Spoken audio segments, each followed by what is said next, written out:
अगर आप 50 के एज में रिटायर होना चाहते हैं बट श्योर नहीं है कि कितने फंड की रिक्वायरमेंट होगी, तो आज इस वीडियो में आपको क्लियर हो जाएगा कि कितने फंड की रिक्वायरमेंट होगी अगर आप रिटायर होना चाहते हैं। इसका कैलकुलेशन किस तरह से होगा, ये सब कुछ आपको इस वीडियो में मिलने वाला है। तो अगर आप इस चैनल पर नए हैं तो इस चैनल को सब्सक्राइब कर लीजिएगा, क्योंकि इस चैनल पे आपको मिलता रहेगा नॉलेज जिससे आप अपना फाइनेंशियल प्लानिंग कर पाएँ। तो चलिए वीडियो की शुरुआत करते हैं और मैं आपको दिखाने वाला हूँ स्क्रीन के ऊपर कि किस तरह से इसका कैलकुलेशन होता है एक्सेल सीट में।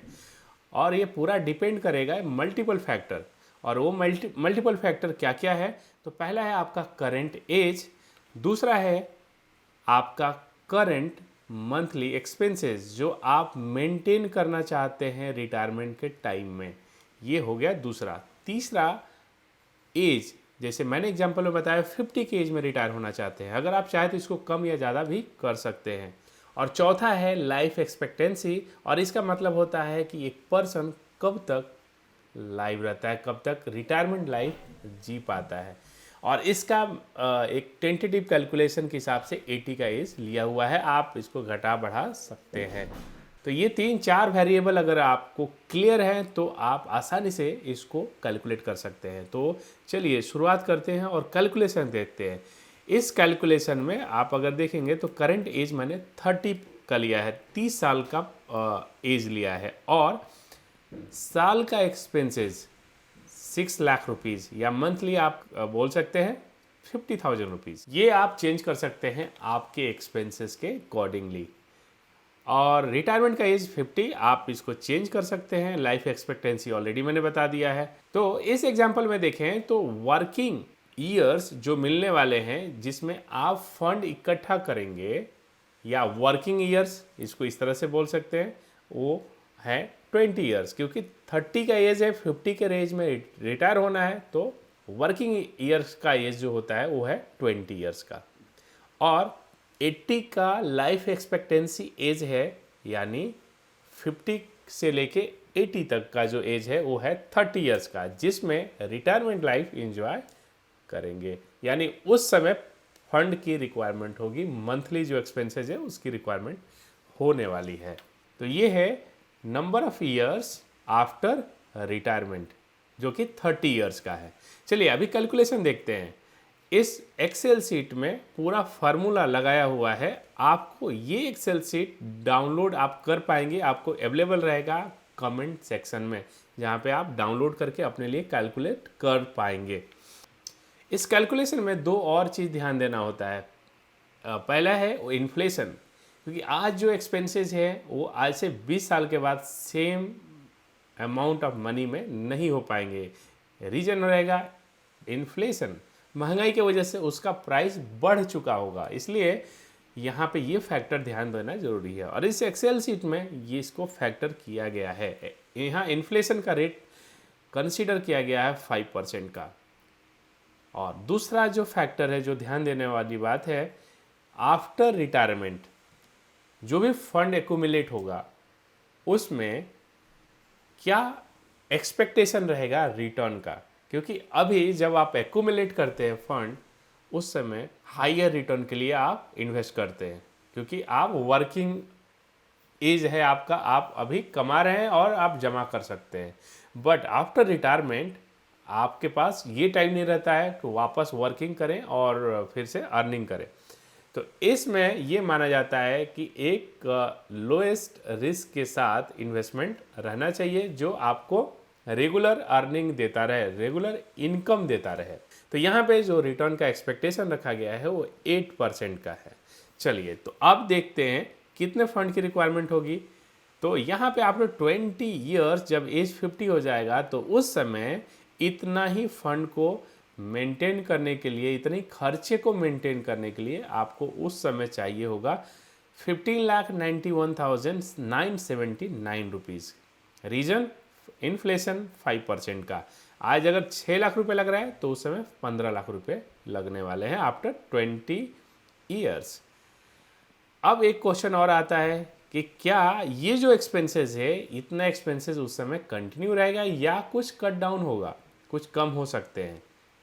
तो अगर कट डाउन करें 75% एक्सपेंसेस मान के चलें रिटायरमेंट के टाइम में, तो इसको कम कर सकते हैं। उस समय फिर आपको यहाँ लगने वाले हैं 11,93,984 रुपीज़ का। अगर हम इसको 100% लेके चले तो पूरा का पूरा 15 लाख रुपए उस समय खर्च लगने वाले हैं। तो मैं इस एग्जाम्पल के लिए मैं 75% का अमाउंट लेके चलता हूँ, क्योंकि रिटायरमेंट में कुछ एक्सपेंसेस नहीं लगते हैं। तो चलिए हम यहाँ पे चलते हैं और अब देखते हैं कितने फंड की रिक्वायरमेंट होगी। तो कैलकुलेशन के हिसाब से 2,38,40,745 रुपीज़ की रिक्वायरमेंट होने वाली है आफ्टर 20 ईयर्स, अगर रिटायर होना चाहते हैं। तो ये अमाउंट है जो लगने वाला है। इन्फ्लेशन को ले लिया गया है, इसको फैक्टर कर लिया गया है। इतना अमाउंट जो एक्यूमुलेट होगा, इसका अगर 8% का रिटर्न मिलता है तो 11,93,000 रुपीज़ आसानी से ईयरली बेसिस पे मिलता रहेगा, जो कि मंथली एक्सपेंसेस यहाँ से मेट हो जाएगा। अब एक नेक्स्ट क्वेश्चन आता है कि अगर इतना फंड चाहिए तो कितना पैसा इन्वेस्ट करना होगा। तो चलिए वो भी कैलकुलेशन करते हैं।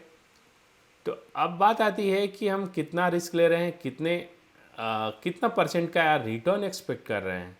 तो एग्जाम्पल के लिए अगर 10% का रिटर्न एक्सपेक्ट कर रहे हैं तो हमें अगर ईयरली बेस पे इन्वेस्ट करना है तो 4,16,250 रुपीज़ की ज़रूरत होगी।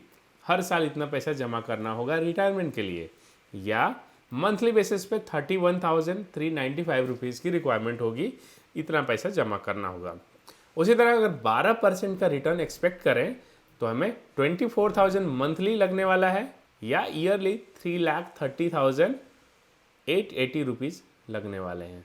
और अगर 15% का रिटर्न एक्सपेक्ट करते हैं तो हमें केवल 15,923 या 16,000 राउंड फिगर अगर हम लें तो 16,000 रुपीज़ की रिक्वायरमेंट होगी, जो कि यहाँ लॉजिकल है। अगर इक्विटी में इन्वेस्टमेंट होता है, 15% का रिटर्न मिलता है, तो आपका गोल, रिटायरमेंट का गोल पूरा हो जाएगा 20 सालों में, अगर आप इन्वेस्ट करते हैं ऑलमोस्ट 16,000 रुपये मंथली बेसिस पे।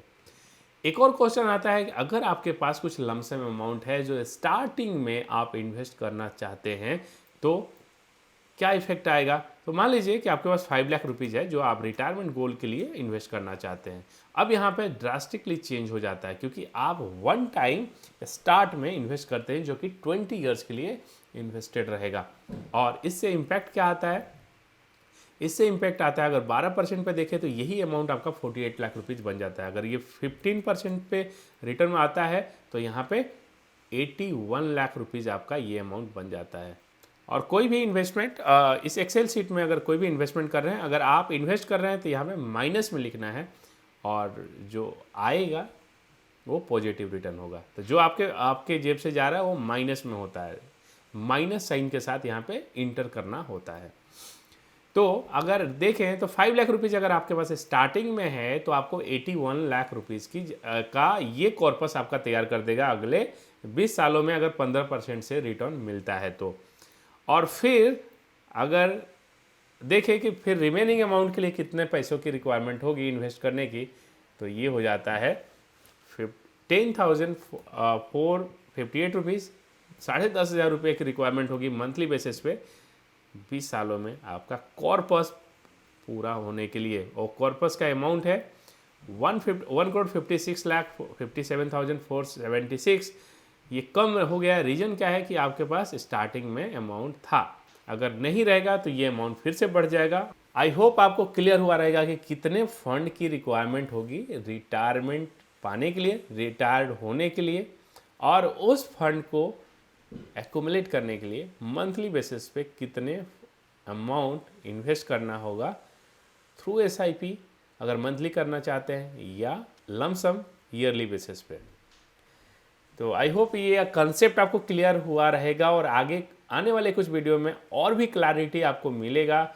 तो आप इस चैनल को ज़रूर सब्सक्राइब कर लीजिएगा और बेल आइकन हिट कर लीजिएगा, ताकि न्यू वीडियो अपलोड हो तो आपको नोटिफिकेशन मिल जाए। इस चैनल पे मेनली वीडियो मिलते हैं आपको फाइनेंशियल प्लानिंग से रिलेटेड, फाइनेंशियल फ्रीडम किस तरह से अचीव करना है उससे रिलेटेड। तो thank you so much for watching this video.